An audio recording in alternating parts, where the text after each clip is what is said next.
Ale som rád, že to zaznelo, pretože sme si vyčistili stôl. No tak a začneme asi od začiatku. A nepoviem nič nové. Za posledné týždne sa nám úplne zmenil svet paradigmálne spôsobom, aký sme nezažili. Historický milník naozaj. To je niečo naprosto nebývalé a dokonca to ide už viditeľne nad rámec toho, čo sme zažili v 89. To znamená, celá naša generácia, v podstate ľudia až po tých, ktorí sú už na dôchodku, nezažili takú paradigmálnu zmenu ako teraz. Pretože to, čo sa dialo v 89., to bol iba pád jedného neefektívneho režimu. No a následne si niektoré krajiny vybrali svoju cestu.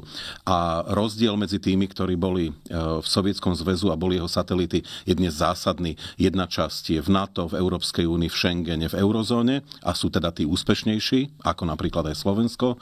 No a potom sú krajiny ako Tadžikistan, ktoré sú v podstate polookupované krajiny Ruskom, ktoré jednoducho zostali na úrovni, ktorej boli snáď niekedy začiatkom 20. storočia.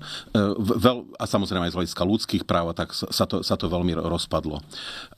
No a to, že sa to mení, tak my vlastne zisťujeme, že všetko, čo platilo včera, tak na to môžeme zabudnúť.